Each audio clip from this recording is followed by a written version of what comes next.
Hello and welcome, viewers, whether you are here live and interacting or watching this later on. I'm Midori, and this is Consent Dojo, episode number 27. Oh my God.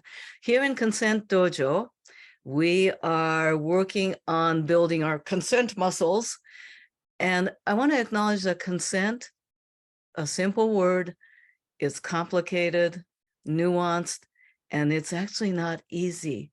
But like building your muscles and exercising, if we practice in little ways every day, it gets easier, smoother. And some of you probably heard that consent is sexy. It's not just like a little slogan, but it connects directly with what we're talking about today, shame and anxiety versus consent, and how consent allows for, well, makes it, I guess, safer is the word. And a lot of times consent is mentioned in the context of sex and play. But if we wait for sex and play opportunities to actually think and engage in consent, we kind of miss a lot of practice opportunity. Some of you know about my grocery bag example. But with no further ado, I want to introduce my new friend and colleague, David Khalili. And we know each other through ASECT and Sexual Health Alliance. And we got to talking over at the ASECT conference, American Association of Sex Educators, Therapists, and Counselors, long name, ASECT. And I'm like, aha, I need to snag this individual to educate me and educate the viewers, because you have some interesting topics and specializations. So would you tell us a bit about your work? Yeah, thank you so much for having me here, Midori. Yeah, my name is David Khalili. I'm a licensed marriage and family therapist in San Francisco, California. I'm also a board certified sexologist and the founder and owner of Rouse Relational Wellness, a relational wellness clinic. We mostly do mental health, but we also do acupuncture, because talk therapy can only do so much. And our main focus is to help people feel less shame, more love, get to access certain parts of themselves and learn to love those parts. So that's been my big mission this past couple of years. But then recently I wrote the Mental Health Workbook for Men. It's published by Rockridge Press and distributed all over. You can find it in Target, Barnes & Noble, all those good places. And that's been a big piece for me to share the information that I've gathered through my decades of research and work with men, to help them get more access to different parts of themselves, to learn about themselves, to understand themselves. And some of the men's groups that I run with Rouse Relational Wellness is all around anxiety to closeness, or anxiety to sex and relationships. And that's a wonderful spot where men can practice vulnerability while being connected to themselves and others. And so I really like talking. We just talked about consent in a group earlier today. And yeah, I'm thrilled to be here and talking about anxiety and shame and consent. I can talk about shame for a long time, but so I'm glad to be here. You can talk about shame without shame for hours on end. Right. Okay. Yeah. I did have to ask a WTF kind of question. Acupuncture? Right. Elaborate? Yeah. So when I started Rouse about 2 years ago, I was looking at other therapy practices and thinking about, what I go for health or healing, or even just kind of body maintenance. And obviously I'm a big proponent of therapy and really love it. But I'm also recognizing that talk therapy can only do so much. And the more that I learn about the nervous system and different aspects of healing yourself, or just connecting with yourself, the more, not that I disrespected other fields, but just the more of those fields were coming to mind and being like, yeah, I can definitely see how this interlocks with each other. And so our acupuncturist, Ali Zavery, is a licensed acupuncturist, and they also have a master's in public health and tropical medicine from Tulane University. And they're also queer and non-binary and work wonderful with queer community. And they're incredibly trauma informed. And so what they're here to do is to help people reduce the stress and anxiety and trauma through balancing the energy within from acupuncture to help them with their healing journey. They also help with fertility and with gastrointestinal pain and general wellness. But I've long used acupuncture. I've gone to like community acupuncture clinics and private acupuncture, some of the best naps I've ever taken. But it's also been really healing for me for my own stress, my own anxiety, my own insomnia. And so really diving into it myself, I'm a firm believer of kind of stacking different modalities for your own health and well-being. Stacking different modalities. I have kind of a funny story about Yeah. acupuncture actually related to kink and sex play. It was in the early 90s, and I had a bondage related injury. And yeah, I had a bondage related injury with a real typical thing of today considered typical thing because we now understand it better. But back in the early 90s, when it was really the amazing wild west of figuring out how to play, and from a lot of mistakes is how today's best practices have been created.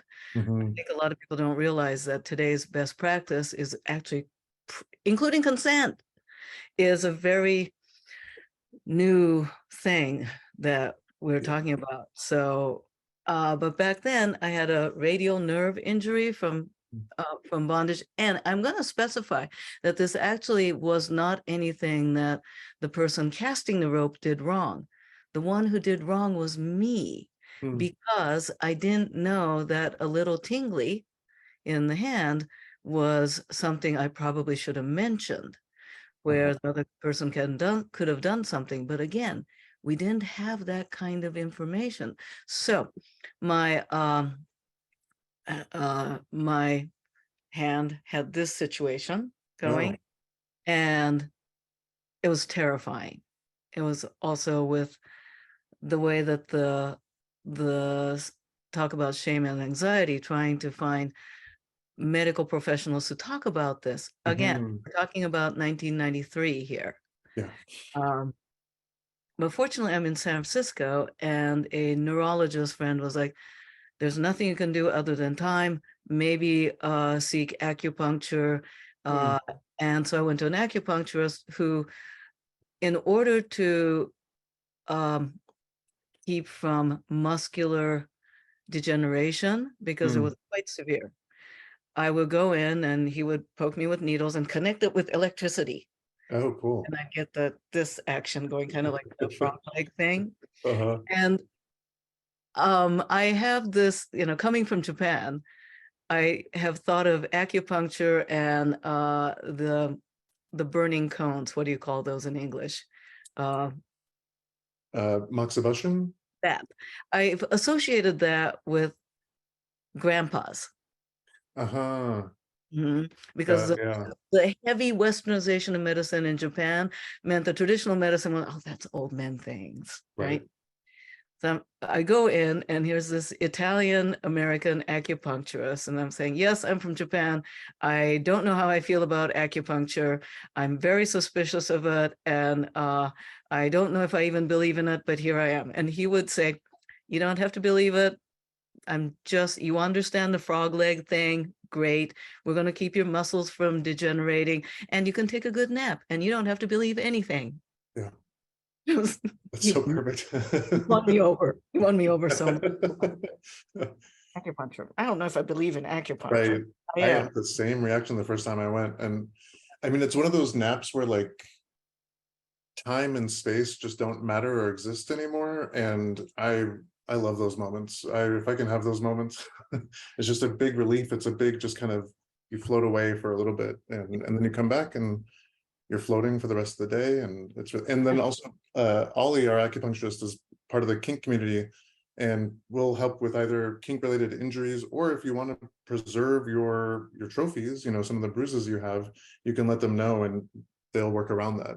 Oh, that's great. And now you all know more about me than you did before. So maybe during like one of my Patreon office hours, I can talk about the exciting days of early 90s. However, back to you on shame and anxiety. Can we start off with unpacking what each of those mean? Yeah, absolutely. So I think of, oftentimes we talk about shame and guilt, but I'm going to talk about shame and anxiety. Uh, Shame is about how we think of ourselves as a whole person. It's like a blanket statement. It's blended with all or nothing thinking.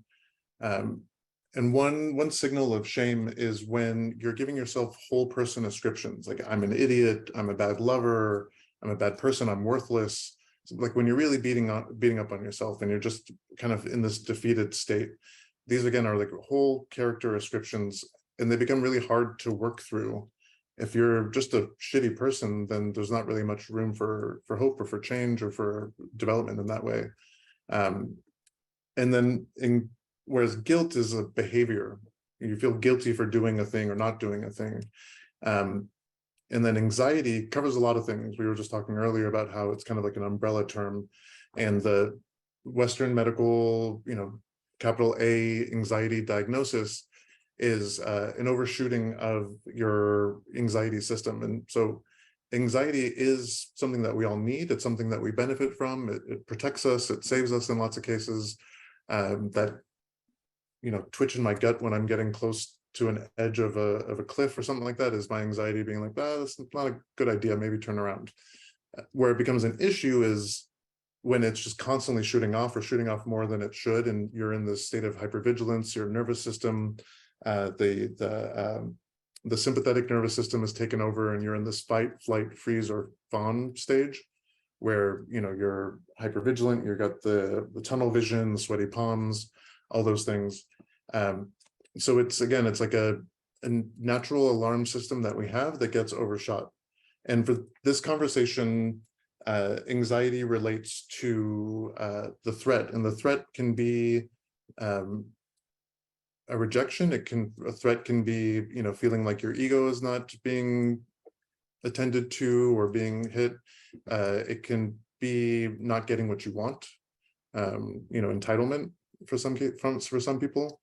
And so that's what I think of, and that's my explanation of anxiety. And then when I think of anxiety for sex and relationships, that can span quite a bit. It can go from losing time to sex and porn, kind of finding yourself in different situations that you may not have really wanted to, but you're dissociating and kind of showing up in risky situations that aren't aligned with your risk level or your values. Or it can go to the other end of avoidance, where you're avoiding relationships, or you're in a relationship and you're avoiding sex because it feels so overwhelming that your strategy is avoidance. And then with shame, guilt, and anxiety, mostly shame and guilt, they're social emotions. You need another person, real or perceived, to be there to bounce it off of, if that makes sense. Okay. Now you mentioned about, as humans, we need that anxiety serves a necessary or positive function. Unpack that, please. Yeah, I think, it's our natural protective system. It's oftentimes our body, our nervous system will register your anxiety or the threat or what it is before your mind picks up on it. And so this is your body and your psychology system of saying either this is a threat or this is danger that you've experienced before, and I, as your nervous system, are going to take over and save you from the situation. And so it can be, performance anxiety, not in terms of sex, but in terms of like stage anxiety, that can feel pretty overwhelming for some. And it can, be very convincing of like, okay, don't go on stage, don't turn around. And that's when you freeze. That's when it kind of overshots in this way. But for some, it's their internal warning system saying like, something's up. You should pay attention to me. Yeah. In terms of the stage example, Mm-hmm. I know that before many classes, in particular, like my women's intensive, I will experience lowercase a anxiety that I welcome. because Uh-huh. for me, it sharpens my mind. It Right. reminds me that there's a whole lot of things I don't need to worry about. Like, did I pay my credit card bills? And did I make plans for my trip I've got coming on? I forgot to call my best friend. Right. All of those things go away, and it allows me to focus. Back in the day when I was in the military, and I was going through airborne school, Mm.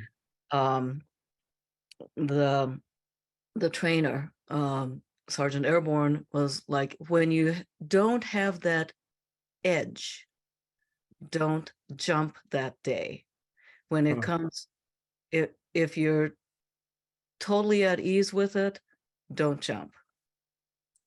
And that's part of it, is that now you're not going to be paying attention to the little signals that will literally mean life and death. So it does have a function. In when talking about my, I talk about in my Art of Feminine Dominance class around, think of low level anxiety as an awareness that we don't know everything. Mm. Yeah, that's a really good point. Yeah. And anxiety can lead to freezing, or anxiety can also lead to awe, Mm. and that I don't know everything, that there may be unknown unknowns out there, that it can lead to awe and wonder, curiosity, as well as the willingness to adventure. So there can be a sharpening of the mind. But today we're talking about the side that's not so helpful. Right. Yeah. Okay. Yeah, so I do want to mention, the reason I'm mentioning that is I find, especially in American culture, anxiety has been used, and the word lately seems to be encompassing many negative things. That's Hmm. not necessarily bad. kind of kind of an all or nothing thing, kind of like you have to be, it's so very American to be, oh, we must be happy all the time. Right. Not possible, one, and two, it's kind of creepy. Yeah, I don't trust it. Yeah. Yeah. Okay, yeah. Yeah, no, there's yeah. There- So I'm elaborating on that. Yeah. yeah, no, of course. And to your point, I also think of anxiety as the other end of anxiety is excitement, right?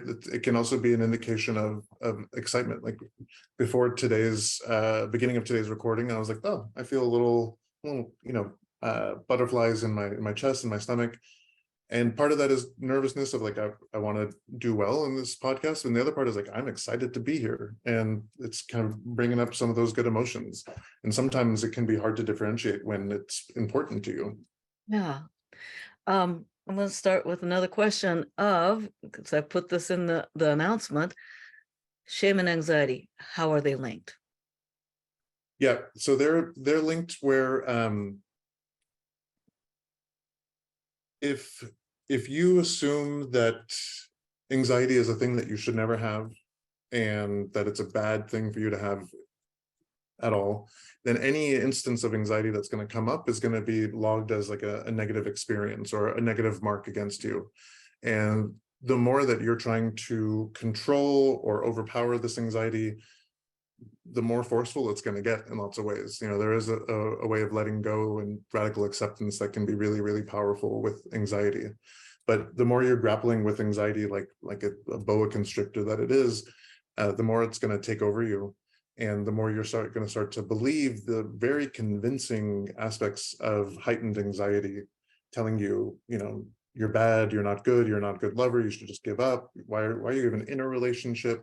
It starts to really lead to these whole person descriptions. And I think that there's like a protective part of us that will convince us of these narratives to not put us in these vulnerable situations where we could get rejected again. It's not a great strategy. I think it's a good strategy for some. You have to know your audience. But to avoid entirely, then you're kind of going deeper into isolation or loneliness. You can also disconnect some of your own ability to pick up on empathy or receive empathy. It was a recent study that I read where the more lonely and disconnected you get, and the more kind of withdrawn you get, over time, you start to lose that ability to even receive empathy or even notice when empathy is given your way. Oh, uh-huh. Now that's really interesting. Yeah, I was both excited and impacted when I read that study. Yeah.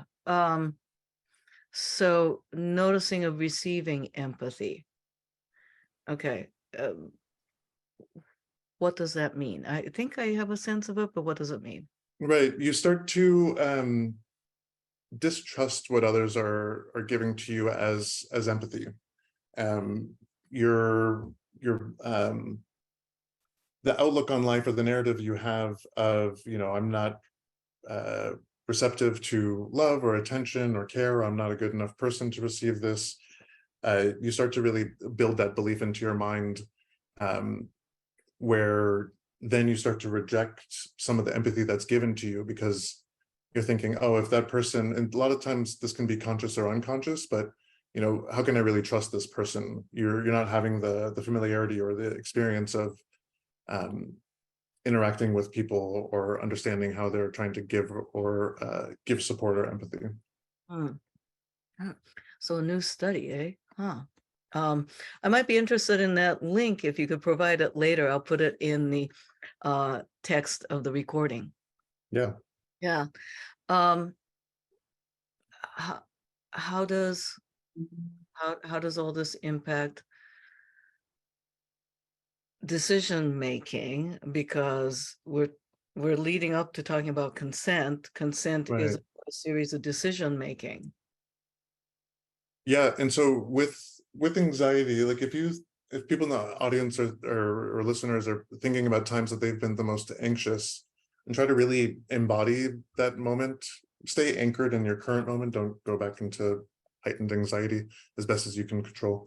But think about like how overwhelming that feels, how overwhelming that experience is.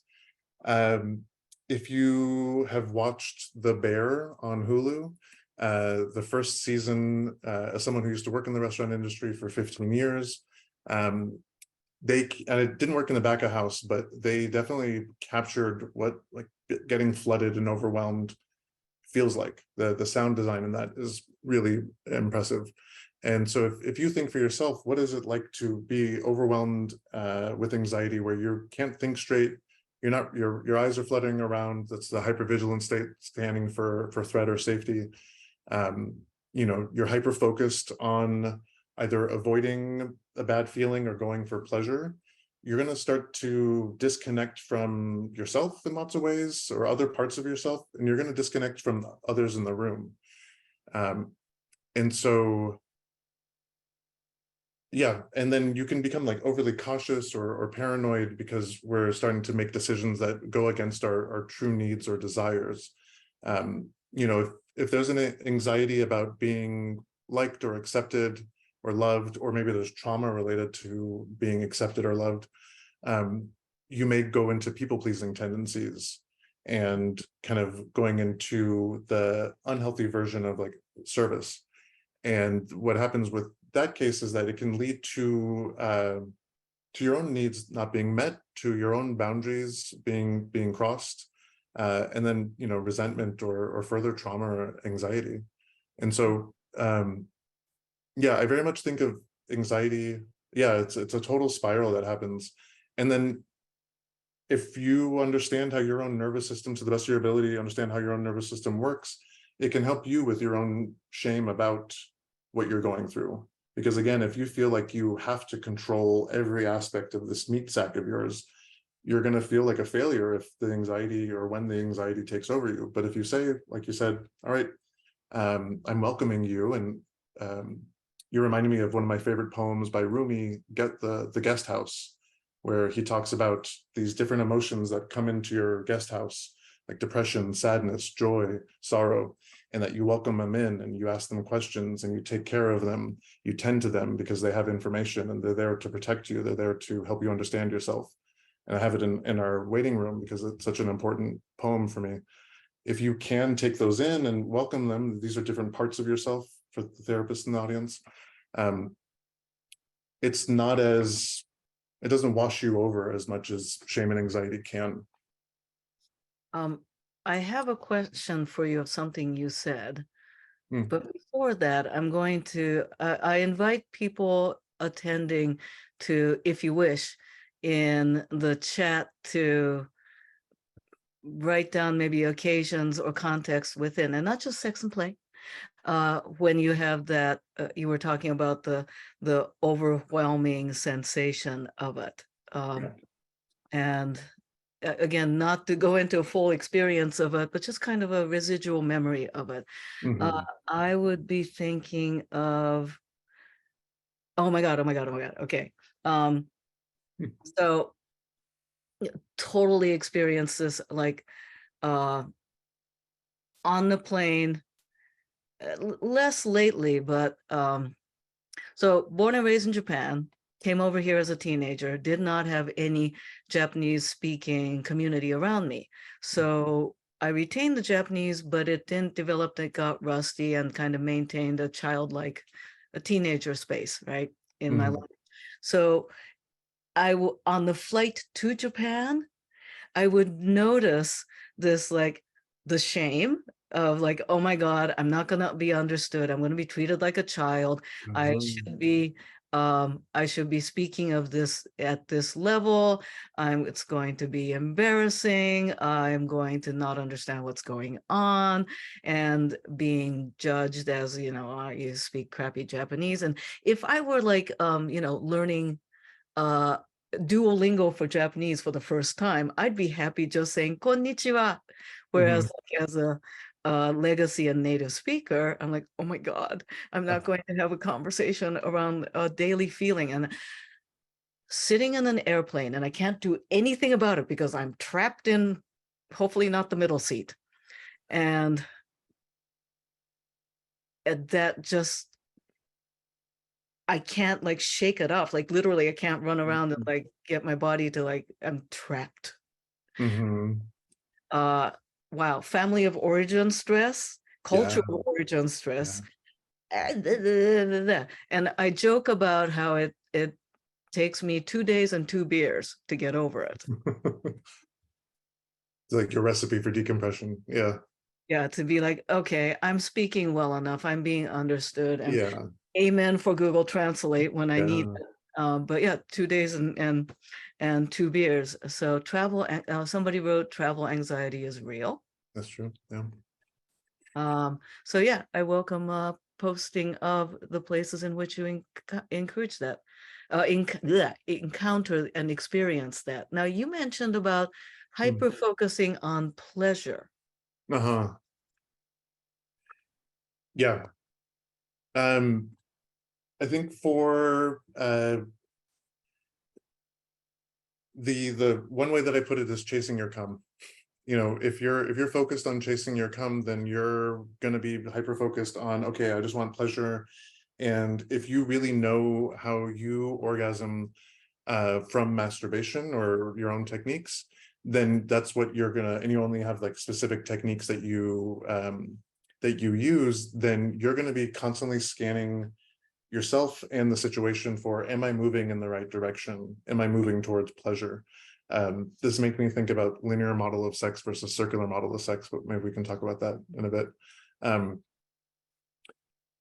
so, right, if you're so goal oriented that like pleasure, pleasure, pleasure, orgasm, you're to that degree, to that level of it, obviously there's a spectrum, but to that degree, you're going to be ignoring or missing some other cues by yourself or your partner or partners, that things aren't going in the right direction, that this isn't actually pleasurable, that you're going against your own values or needs. You start to dissociate from yourself in that way and only focus on this one thing rather than kind of being present and taking in your whole surroundings and the whole situation. And when you use the term dissociate, you're not meaning the Mm. I'm no longer there dissociation. a, The a little bit of that, a little bit of kind of like a hypomanic type thing where you're there but not there. You're just very focused on getting to the next thing. okay. And uh so and linear versus circular. Yeah, that's one of my mentors, Martha Kauppi, Kauppi. She's a sex therapist in Wisconsin. She's she has a great training program called what's it called? ATSIP, Advanced Training for Sexuality, and intensive therapy or intensive psychotherapy. And so she talks about the linear model of sex versus the circular model of sex. And the linear model of sex is, we can think of it as like the heteronormative model of sex, where it's like a relationship escalator, but within sex. So it starts with like eye contact, then hand holding, then the bases like above clothing touching, then under clothing touching, and then maybe oral sex, and then and then PIV, and then orgasm if you're lucky, and then and then maybe sleep, maybe after that, little nap. But and that can be lovely and that can work perfectly fine for lots of people. But what ends up happening with that model is if one of those stages fails or doesn't do well, people will feel like, well, shit, I can't go to the next stage. I need stage 2 to work in order to go to stage 3. And they may get frustrated and give up, or over time with a repeated experience, they give up. And I've worked with lots of people where they're like, yeah, we just kept trying and we just kept hitting this roadblock, and then we just got too frustrated to try, which also makes sense, to be too frustrated to keep trying. Why put yourself through that? But the circular model of sex, the way I describe it to people is, imagine a 1970s rotating bed that's nice and furry and fuzzy, and on the and on the edges of the bed you have all of your options for sex, and you can just kind of like ping around like a pinball. And so you can have massage over here, and you can have impact play over here, and you can have a hand job right here, and hand job leading to orgasm over there, and you can have, and so on and so on and so on and so on and so on. And it does require you to hold steady a little bit, and to not have this expectation that we're going to go to the next thing. And as Emily Nagoski talks about, understanding your accelerator and brakes is important and helpful in those situations too.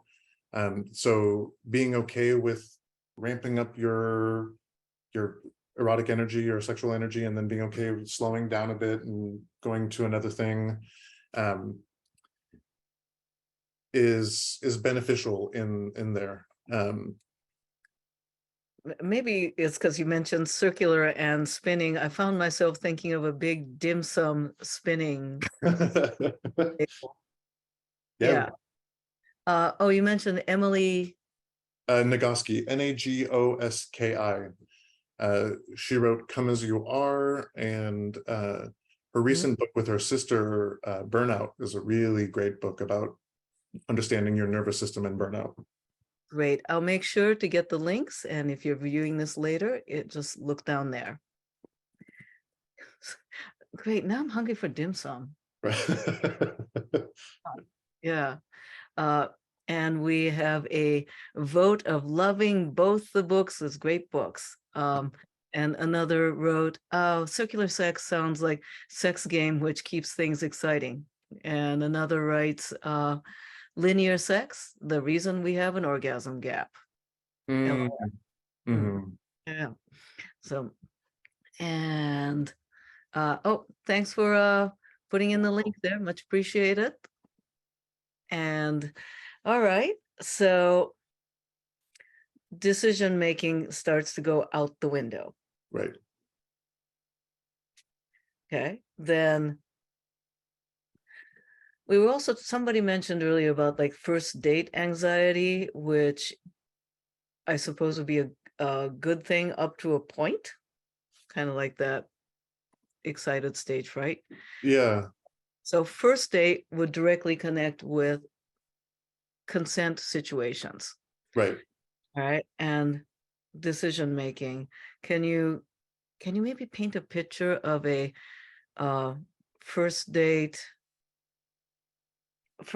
decision making and anxiety, positive and not positive? Oh, cool. Okay.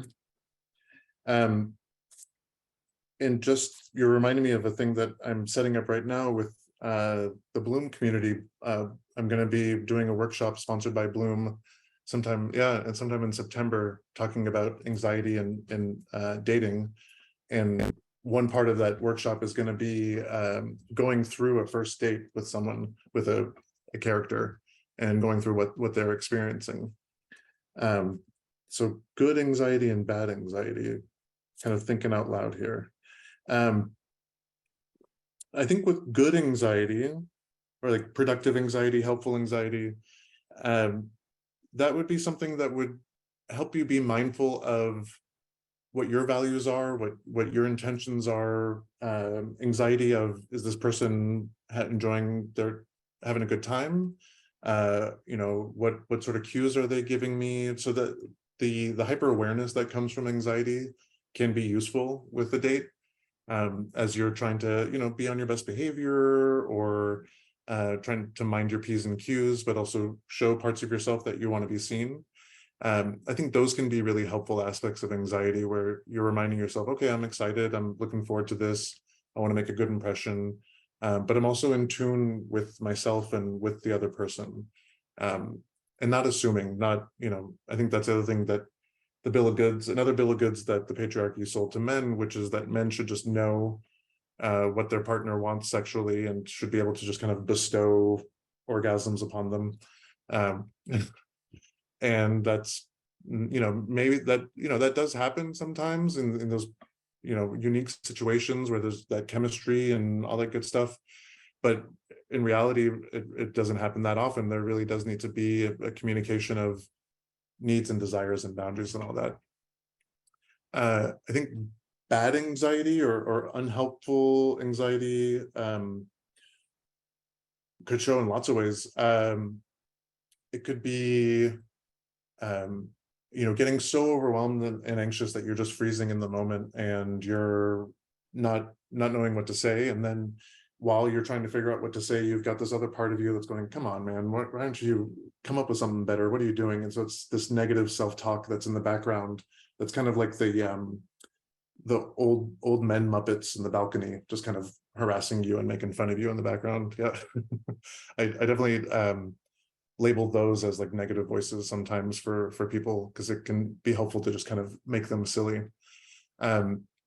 Other aspects of unhelpful anxiety would be like constantly checking in with the other person, if you're doing all right, if kind of seeking validation or approval over and over again, when maybe it's maybe just need to let go and see how the date goes overall, rather than trying to evaluate each small piece of the date. Do you think anxiety will do, or a hypervigilance will do, which is kind of like, all right, was that good? Will that take me to the next step? Was that good? Did I make the funny joke? Did they? Yep. And you're just kind of powering through. And with anxiety, if it leads to the freeze place, or thought process just kind of coming to a grinding halt, I could see a person consenting to things that they might not have if they had all of their wheels turning. Yeah, totally. Yeah, they start to, especially if your anxiety is of the flavor that, like, I just need to be in a relationship, I just need to be with someone, whether that's a conscious or unconscious thought, then you're going to do lots of things against your needs or boundaries in order to be in a relationship. Wow, and that becomes like an ongoing thing as opposed to a one date thing. Right. And a lot of people that are socialized as women will, we're kind of encouraged or rewarded to do that, to put their needs aside and to only attend to others in the room. We have a question here of, can you please repeat the name of the person who you mentioned presented the linear and circular model of sex? Martha Kauppi, Kauppi. Great, thank you. So you were talking about people socialized as women. Can you go over a bit more around the genders and socialization? Yeah, I think I know there's a socialization in those that are socialized as women to not be direct with their needs, to maybe not maybe to apologize for their needs, to apologize for taking space. And there becomes this kind of surveillance state that happens in your own mind of keeping up with the cultural norms. Foucault talks about the panopticon, or lots of queer people or marginalized people can definitely understand the feeling of being surveilled and nipped and nipped and tucked in all sorts of ways to fit into what should be, or what is appropriate. And that takes away a lot of access to your own understanding of yourself, and how you work, and how you love, and how you get off, and how you enjoy pleasure, how you avoid pain. And then for men, or those socialized as men, I'm, like a lot of other therapists that work with men, I'm a big proponent of Bell Hooks. I think her book, The Will to Change, is a completely transformational book for men, and I recommend it to everyone to read, because it can be really powerful to understand. She's put in such lovely ways and direct ways of how the patriarchy really impacts men as well. She talks about a concept called what she deems as soul murder, which I think is a great name for it, where boys growing up are repeatedly encouraged, rewarded, or abused in a way to disconnect themselves from parts of themselves, from their emotions, from their soul, from who they are, because they're only allowed to be, horny, happy, or angry. And thankfully, this is changing. Thankfully, this is really branching out, and there's a lot more access to emotions that are being encouraged. So I want to kind of put some hope out there. But there is the real experience of that disconnection from yourself, or disconnection of asking for help, of admitting that you're going through a rough time. For men to say on a first date, I'm a little anxious right now, I'm a little nervous, I want to put on a good experience for you, or I want to have a good time tonight. I think that naming anxiety can do wonders. It really does. It slows the anxiety down, and it brings the intellectual and the emotional together, and you're also accepting it in that moment. Naming the anxiety and admitting to the little nervousness. I do that in my classes, actually. Oh yeah.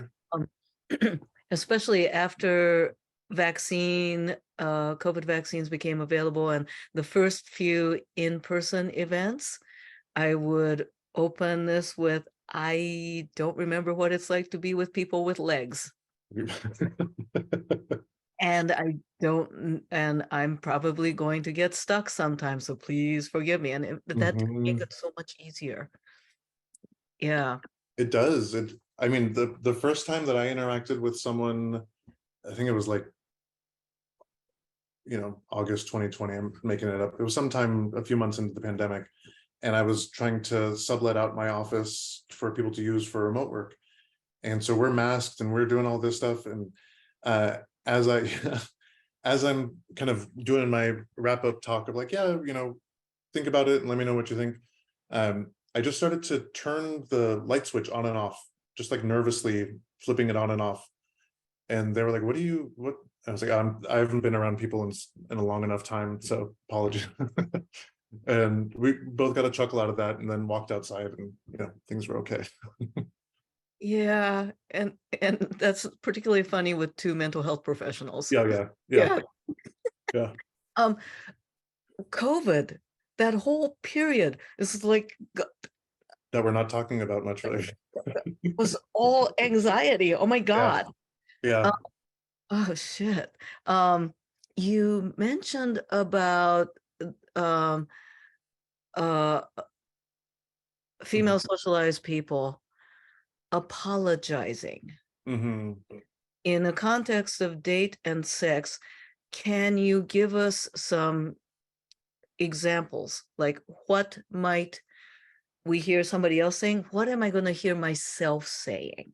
I think trying to protect your partner's ego by really couching and hedging what you like or don't like can be a form of female socialization. It could be considerate. I think it's good to learn about and have a good delivery of like, don't do it that way, try something else. But I think, hedging over too much where you're maybe not even saying anything, or you're saying, I actually don't like it when you do that, but if you want to do it, that's okay. You can, that kind of follow through sort of thing. That can be a way where that definitely shows up within sex. Or saying that, oh, do you like that? Yes, I do. I like that. Right. Right. So it helps, I think it helps for me as well as I think for the viewers, that when we can hear the actual lines being said. Yeah. Because it's one thing for me to know that anxiety can manifest shame can manifest in this way, but it may sound like the examples you gave of the I'm an idiot, or I'm yeah. So knowing those, so not saying anything, or like, it's fine. Right. Yeah. What else might be said? I Because think that, this can lead to the partners recognizing these lines. yeah, if you know your partner well enough, or if you know how to pick up on this well enough to like look them in the eyes and being like, are you actually here, or is there a little dissociation happening? And that, or even just kind of checking in. I think checking in is really good too. Like, is this okay? Is that okay? That level of consent can be useful in those moments too. How do we give permission for not speaking through the overwhelming anxiety? How do we give permission for not speaking through the overwhelming anxiety? Yeah. So in other words, okay, so let's say you and me are pre-existing lovers, right? And maybe I'm suspecting that, or let's put this way, maybe you suspect that I am saying appeasing things. Maybe I'm saying things that I don't really mean. And say, before our date or before our hookup, what might you be able to say or do for me to be okay? I can now say things I have spent 57 years never saying.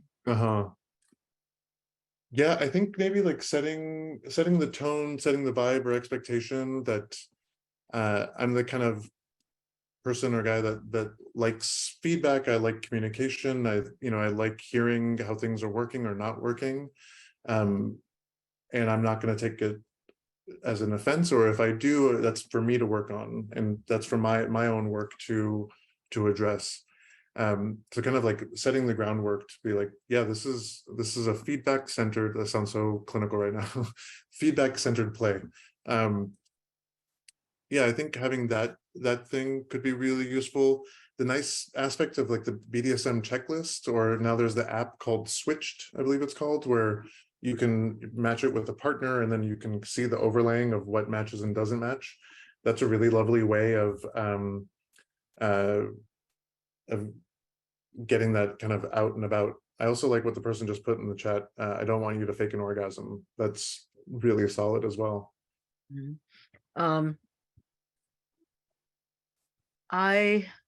that's something that when I'm on the topping side, which currently I lean more towards, I do worry about that. I do worry about the power differential. Power differential in consent as I'm playing. If I'm playing with somebody who's newer to kink, and yeah, I am aware of the power differential of the work that I do, that people might say yes or agree to something or keep things going because of all the things we mentioned. So then I become anxious. I become anxious that, oh my God, am I reading you right? are you telling me what you're really experiencing? Can I trust your answer? Not I don't trust you, but Right. is this coming through the socialization? Is Yeah. it, and, Right. and that actually leads to my anxiety. Yeah. As an empathetic person, you're wanting to really make sure, and yeah. And a small thing that I'll do is like check on the safe word. Okay, Yep. you tell me the safe word. You're not calling the safe word, just tell me the safe word. Yeah. What I've also, many of my longtime students know that I ask the question of, hey, what do you look like, sound like when it's good for you? And what do you look like, sound like when it's not good for you? I love that. And giving time for that answer, because what I'm looking for is the reflexive tell. Mm-hmm. Because, oh, I've made that mistake of like thinking somebody was having a bad time when it was just their orgasm face. Right. And I hear that story over and over. Yeah. I was about to have an orgasm and they thought I was having a bad time, so they stopped. Right. Or this is a good cry that I'm having Yeah. right now. This is Yeah. actually a cathartic cry that I'm having right now. Yeah. So, folks, even after so many 30 some years of playing, I experience on the top side Yeah. anxiety and worry. Usually it's the sharpening of my senses, positive anxiety, but sometimes it ends up being in I'm not a good top. Uh-huh. Uh-huh. Right there. Yeah. Yeah, I'm not a good top. Oh my God, I'm not a good top for you. Uh-huh. And I'm admitting this because I want folks to know that 30 years in play and teaching it, and I'm Mm-hmm. still experiencing it. Yeah. Um, Yeah. somebody, me too, I'm still working on my craft, and trying to have the room of, okay, they said yes, and maybe they realized afterwards that they didn't like something. That's okay. It's like trying new Mm-hmm. food. But the doubt of, are you just letting me do this? Right. Yeah, and I think the safe words come into play, or even having safe words that are about like slowing down and checking in versus stopping. I even recommend safe words for couples around arguments, so that they have just like a go-to trigger word to remind themselves, all right, we're not going in the right direction. We need to pause and check in with ourselves and each other. Ooh, that's a good one. Um, yeah. I like that you're also highlighting that consent is this ongoing process, that it's something that we're constantly learning. We're constantly learning about ourselves and about our relationships and these different dynamics and situations. And that when you're with other people, that, it's going to switch the dynamics up a little bit. And there is need for checking in. There is need for a relationship to be tended to, rather than this assumption that you know everything or you've got everything down. Yeah. Um, I'm curious for the live attendees on, you're hearing me talking about, I worry on the topping side at my stage. And I'm curious as to how that's received. Tiny anxiety admission Mm, is that I'm aware that many other people who top don't say that they have concerns. yeah. So for me saying that, oh my God, I'm still worried. And I'm hoping that that might make things a little bit easier. Because yeah, I'll get around with other people who like to top and we'll be like going, oh my God, okay. And I think this leads to like the FetLife Domly Dom syndromes, Uh-huh, yeah. and so often prevalent with male socialized folks. I've seen your screenshots on Patreon of some of the people that, yeah, I really enjoy those. My pro-social sadism as, Yeah. yeah. And speaking of men folk and those socialized as men, being more present and considerate of one's partner. Yeah, I think, especially because of the way that men can be socialized to be like a rugged individual, to know everything, to not be in a state of learning, to not make mistakes. There's this feeling that we just have to know or should know what to do and how to do it without having to learn or check in with a partner. That obviously will go against being present and um, collaborative with a partner, checking in with a partner, because then it's seen as like an ego hit that you're taking suggestions or that you're feeding into this. And in my younger years, I definitely would have some shame if I got some feedback from a partner if it didn't go well or they didn't enjoy it. I would go back in and be like, well, I didn't I didn't have this thing of like I'm a best lover, I'm a great lover, but I was like, oh no, I was unempathetic or I missed the mark or something like that, and took it really personally, and that's not helpful to anyone. Um, so trying to put your ego aside, trying to hear a no, not as a rejection, but as someone stating their boundary, is something that I keep trying to talk about in my men's groups and in different pieces of work that I do. Um, Checking in with your own entitlement, or checking in with your own this is like Al-Anon speak, but like transactional types of relationships where there's this feeling of when I do this, this person's going to give me this, and kind of expecting certain responses. um, I also see that in Iranian culture. Speaking of immigration, my father immigrated from Iran, my mom immigrated from Austria, and I see a lot with Iranian men, this entitlement of being serviced or being given things. And when that doesn't work in their favor, then there's anger or pouting or withdrawing that can happen in that piece. And so I think the core of this is understanding that you're a fallible human being, that you're going to make mistakes, that you're always going to be in a state of learning, and that's okay. And accepting that can help you take that ego aside, so that you're not feeling like I have to get my needs met or have to be the rightest one. Um, one of the negotiation tricks that I use is I have multiple stages in the pre-play conversation, not just yes, no, maybe stuff, because I just consider that part of the what I call intelligence gathering. But there's a point in which I might do what I call a what if. What if? And what if tonight I tied you up and spanked your butt uh and tweaked your nipples and then put you in a giant clown costume. And that last bit, I use that, I put in the absurd, right? And why I do that is, one, levity, two, creating an opportunity for somebody to say no up front. Yeah. And everything absolutely absurd, like can I slap you with a fish? And the absurd will be, well, if somebody it probably ought to be something that it's a check you can cash.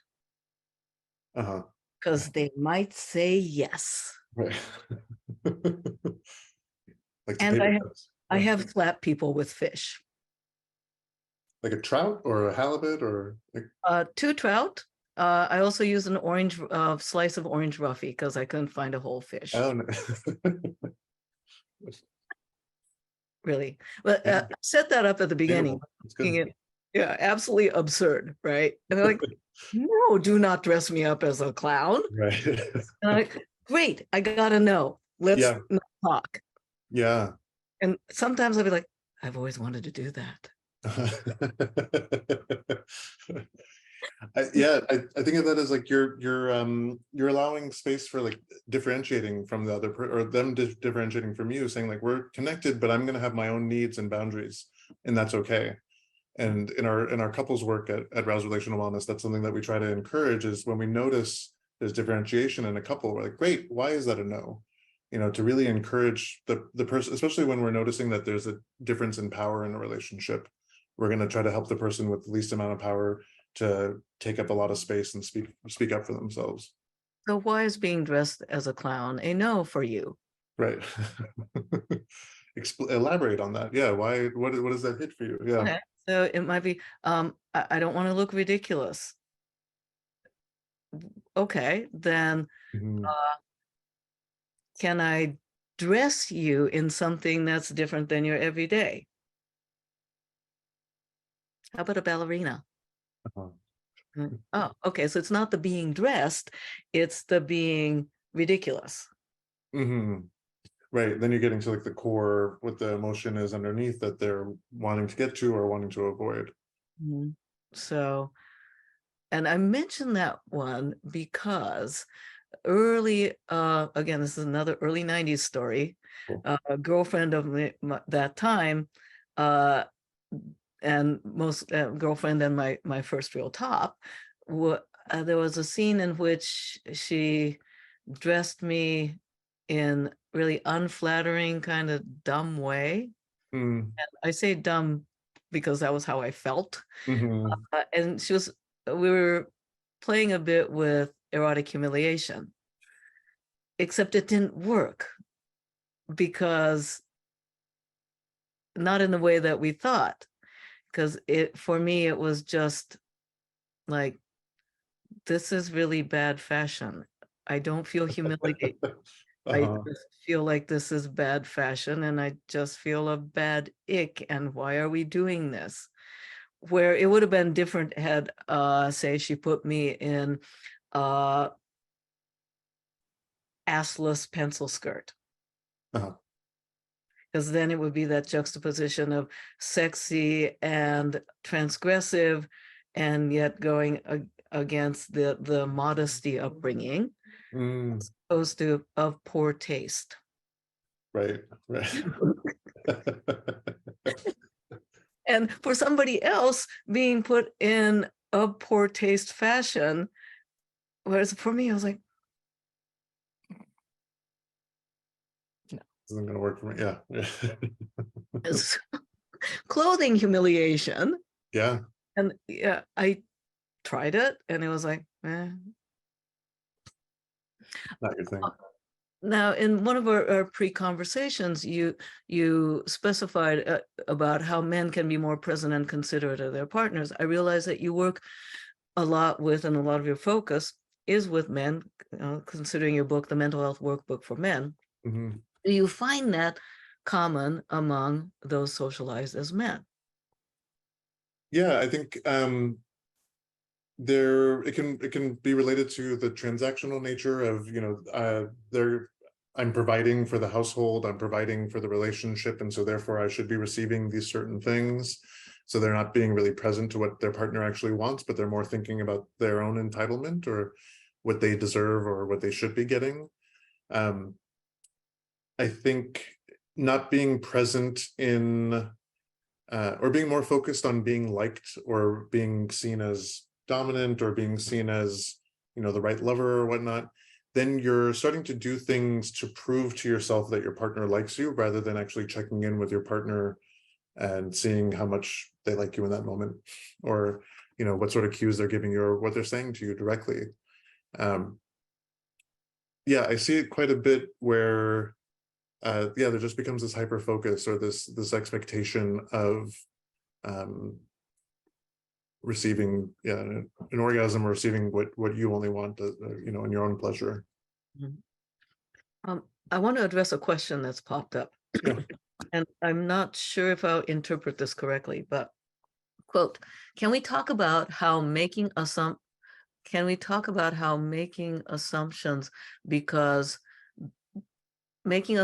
because there's anxiety about clarifying something can create an opportunity for boundary violations?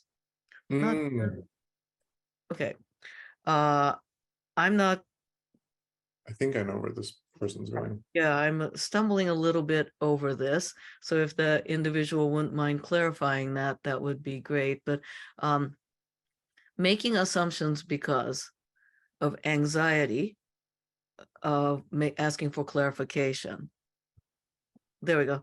That's what I think it is. Of I have made an assumption about, say, you in a clown outfit, because I have anxiety about asking for further clarification.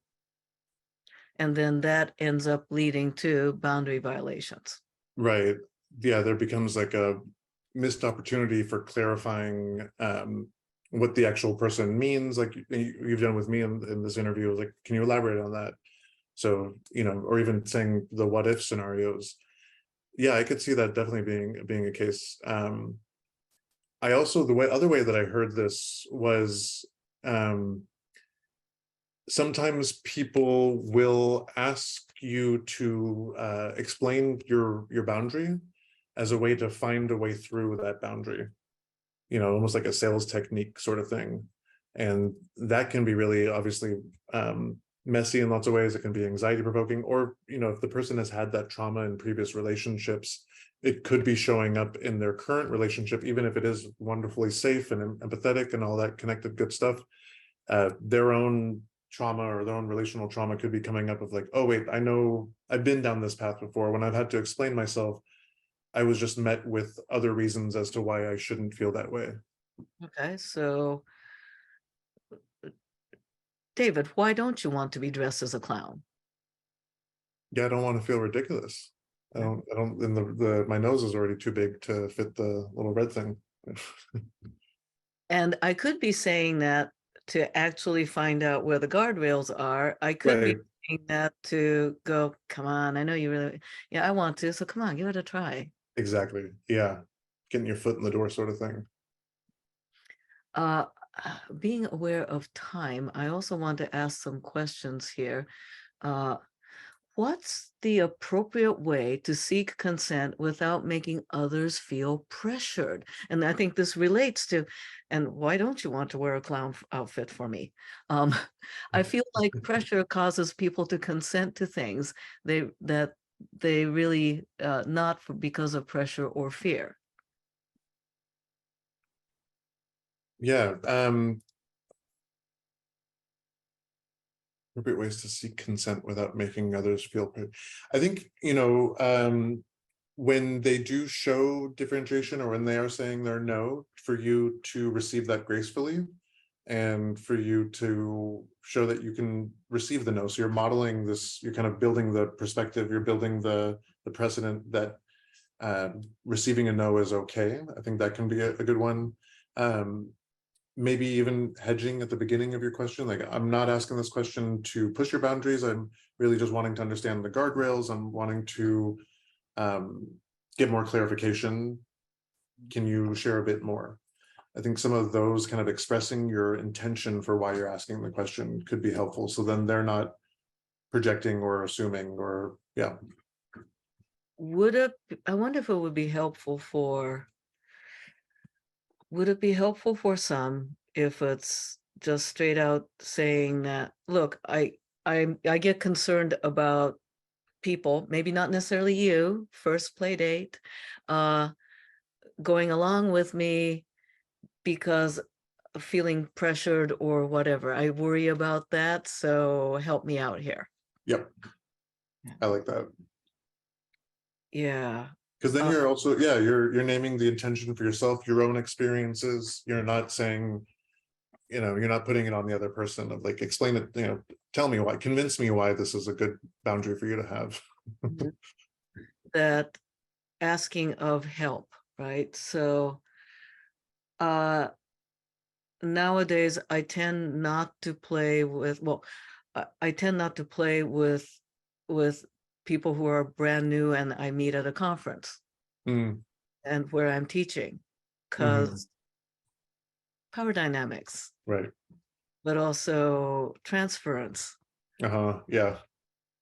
So that, and but if I know somebody after a while, but I don't know them deeply, I may say that, look, I need help in understanding. Let's see. Yeah. I want to make sure that, oh, let me ask this one. Mm. sometimes men have performance anxiety, which manifests in trouble with attaining and maintaining erection. And this can cause a snowball effect. How do we stop the snowball? How can the partners and how can in cis-het relationship, the female partners help stop the snowball? How can men acknowledge that help is welcome?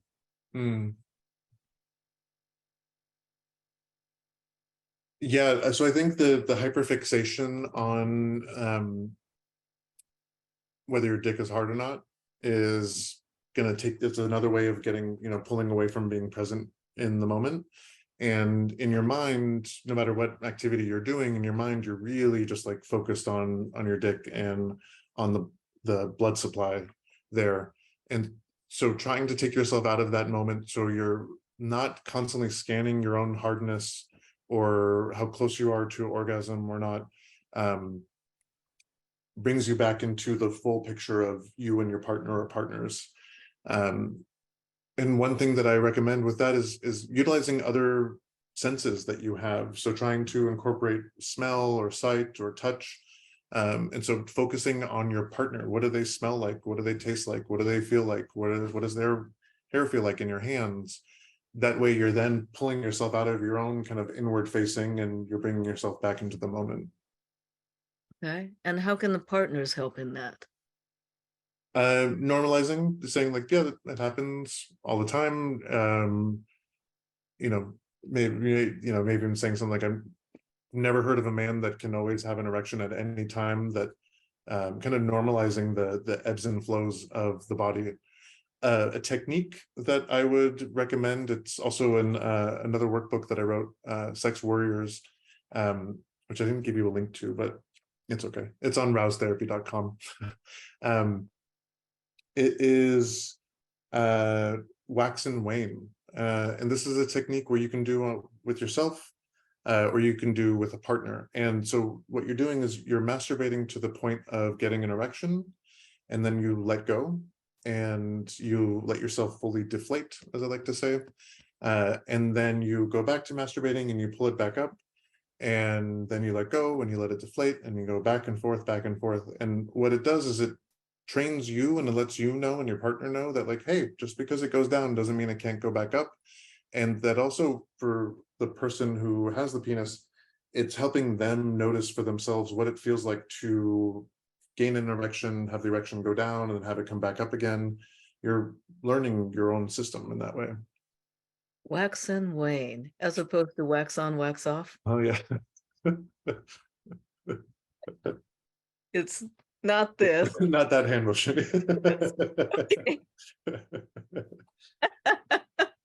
Oh goodness. Let's see. And somebody, I like reiterating that my at my bottoms using safe word actually helps me as top. Yeah. I'm wondering, as the partner side, you were talking about the taking the attention off the internal attention of the state of the cock. Would it help? So let's say I'm the partner, right? To say, okay, well, now it's time to focus on me, honey. Yeah, like taking the reins in that way, and like I said, like refocusing on different aspect of the sexual play. So yeah, okay, well, that's going on. How's about paying attention to my nipples? Exactly. Yep. As that might also help in the normalizing, because for the partner side, it's like, oh my God, he's worried about the dick. What am I not doing right about the cock? Right. Must Yeah. be me, and he's totally stressing out. And what can I do to like get him to stop stressing out? And Absolutely. Yeah, and there can be nervous laughter that can get interpreted in certain ways, and then yeah, the other partner can feel like, well, I'm just not a good partner to him because he's not getting an erection, and yeah, spiral. Yeah. oh my God. Shifting gears a little bit. So sexual wellness providers, and I don't, I would like for you to elaborate on what you mean by sexual wellness providers and how they can help address shame and anxiety with consent. Yeah. So I think of sexual wellness providers as, sex therapists, sex coaches, the ASEC title educators, counselors, and therapists. I also think of like body workers, coaches, those that are helping people have access to their own sex and sexuality in healthy ways. So I think, you can help them by practicing telling you little small aspects of themselves or their experiences that they feel shameful about, and let them choose which is the one that they want to share with you, and then have them share it with you, and then the two of you reflect on what that experience was like, and focusing on them as the client of what came up for them, what concerns that they have, about what you would think of them. What are they thinking about themselves now? How does their anxiety feel or their shame feel after the fact? And a lot of wellness providers are already doing this, right? You're being that stable relationship for your client to open up to you, to be messy, to learn, to practice different things. And in that safe space that you're giving to them, the secure base that you're allowing them, you're helping them rewire their own neuronal pathways around their attachment style, as well as their own shame and anxiety. Because they're saying like, okay, this thing that I imagined didn't actually happen, or at least when I chose the right audience and I knew the person that I was going to open up to, it went well. Because I do want to say, like, there are shitty people out there. I don't want to surprise anyone, but there are going to be people out there that do take advantage of others' anxiety or shame. There are people that will be really sadistic in the Marquis de Sade way, not in the current way that we think of. And so I like, one thing that I really emphasize is know your audience, know who you are going to be opening up to. So in the sexual wellness provider, I would also want to include skillful and empathetic sex workers. Yeah, thank you. That's right. In the same sense that not all therapists are good at dealing with sexuality stuff. Not all sex workers are activists or education providing. However, there are also quality sex workers that's part of their mission. So I do want to put that out there, because like Sexual Health Alliance KICK program, we expand the idea of helping professionals. I also would, while not sexual wellness providers, the place of the confidant and the best friend. Yeah, absolutely. Yeah, those can be really good people to lean on, to rely on, to go to. That's another piece of consent that I talk about with men is, when you're wanting to open up to someone about a shameful thing that you're experiencing, or wanting to practice vulnerability, it's really in your best interest to check in with them first and get their consent before you unload on them and dump on them. Yeah. Do you have time for me to share something heavy that I'm holding? Or can we talk about it later on tonight or tomorrow? I see a lot of arguments take place within couples who don't do that one little knock on the door and just kind of assume that because their partner is in the same apartment or home that they're always going to be receptive to hearing them out.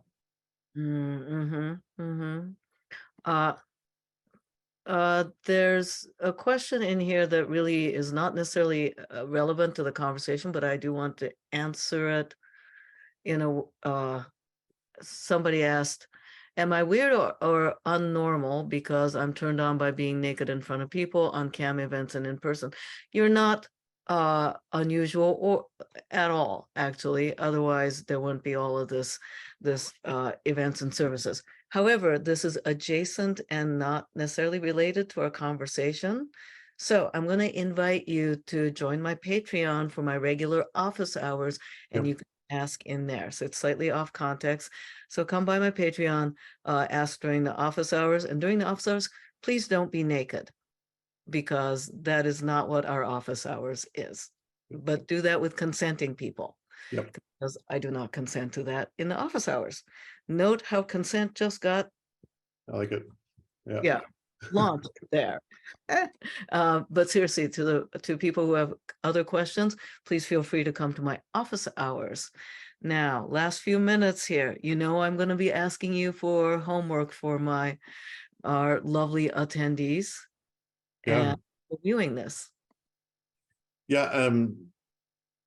I think as I talked about, your nervous system and anxiety are very much linked. That your sympathetic nervous system gets taken over, gets activated from anxiety. So I really recommend people to check in with themselves over the next week to try to notice what your early warning signs of anxiety are. And you can do that either by noticing that you're anxious and then trying to work back and think about, okay, what were some of the physical symptoms or some of the thoughts that I was having, or if you already know some of those things, then trying to check in with yourself when you have that twist in your gut or the tension in your jaw to say, okay, what am I feeling now? Kind of taking a moment to slow down and check in with yourself. Can you give some more examples of common signs? You said the gut and the jaw. Yeah, sweaty palms, tunnel vision. I think racing thoughts or bouncing around. If you're noticing that your eyes are kind of switching around, flipping up and down the, the light switch is a classic sign of anxiety. I think even like weakness in the knees or tingling in your fingertips, but not the kind that Midori was talking about with the rope a while ago.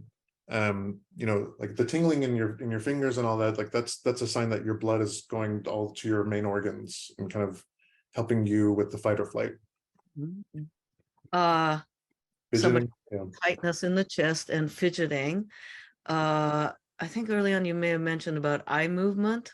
Yeah, there's like people will often kind of like scan around their eyes in this unconscious way.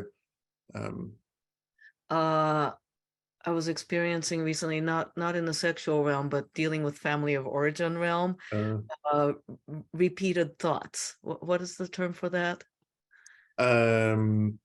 Perseverating or what's the other one? Scanning for exits. Yeah, scanning for exits. Just like it kept going over the same thing over and over again. Totally family of origin stuff. Ruminating. Ruminating thoughts. That's it. Thank you. Yeah, there's a classic psychoanalytic version that's called chuntering, but it's a fun word to say, but it's more about like you're going over the arguments that you've had with people in the past, and you're just like replaying that conversation over and over again. So to repeat the assignment for over the next week, pay attention to physical and mental early signs of anxiety, small and large. And the assignment, you don't need to do anything other than just notice. Yep. And kind of making an inventory and awareness. Oh, and somebody said the ruminating thoughts, that they call it the mental merry-go-round. That's good. Through that. Attending folks, homework. You got that? And for those of you who are in my Patreon, it's my office hours tomorrow. I think my office hours is tomorrow. Totally happy to talk about this further and would love to hear about some of your physical signs that you are noticing, but try that for the next week. You don't do anything else other than just noticing it. And if you've got people in your life that you might be able to challenge or share this assignment with, might be kind of fun. Hey partner, hey bestie, hey people in my same mental health cohort, let's do this exercise. Yes, I'm talking to you, my sexual health kink informed certification people. And let's figure this out together. It might be fun to have somebody that you can speak out the inventory with. Absolutely. Yeah. You're reminding me that we're just hired a therapist that was trained through Shaw and got the kink certification, the polyamory certification, and the ASEC certification. Kendra Twinter, they're going to be starting in about a month. Yeah, and she's really wonderful. I'm excited that she's joining us. And she's actually going to be, do you know about Soma Second Saturdays in San Francisco in the Leather District? I know of it. Yeah. I just haven't had the time to go. Could you explain it, please? Yeah, it's going to be, so this Saturday, August 12th, and then the second Saturday in September will be the last one. And it's a way of trying to, bring people back into the Leather District. And so Eagle Plaza, it's 12th Street between Harrison and Folsom, is closed down on the second Saturday of the month. And you can join, you can hear erotic storytelling, you can do a gear swap, there's monkeypox vaccinations, chair yoga even, different vendors, and then we'll be there doing workshops. This Saturday, Kendra will be doing a workshop on kinky communications, and I'm going to be doing a workshop on trying to stay emotionally regulated in crowded street fairs like Folsom or Dory Alley. Mm. Really excited about that. Oh, that's a good one. Do you have links for that, please? I will, yeah. Yeah, and if you could send that to me, that'd be great. I'll put it in here, and if you are able to put it in the chat, it'll be helpful for folks. That'll be lovely. Oh, let me copy that. Thank you very much.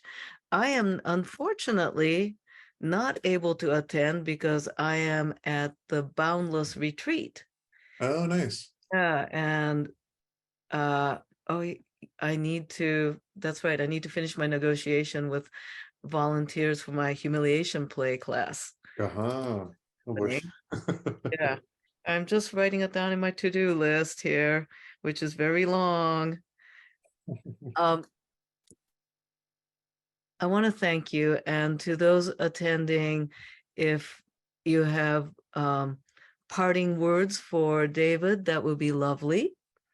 But thank you for taking the time and joining us and letting me pick your brain about this. Yeah. Yeah, thank you. This has been thank you for making this a really lovely conversation and easy conversation to have. And yeah, I'm really appreciative to talk openly and think openly with you about anxiety and shame and consent and sexual wellness. And I am on that note. Oh, we've got thank you and good night here. Another thank you for all the good information. David, stick around just a bit. I'm going to pause, and folks, you can stick around as well for the live participants. But for the recording, I am going to say goodbye to the viewers and keep practicing your consent muscles on a daily and all the small ways.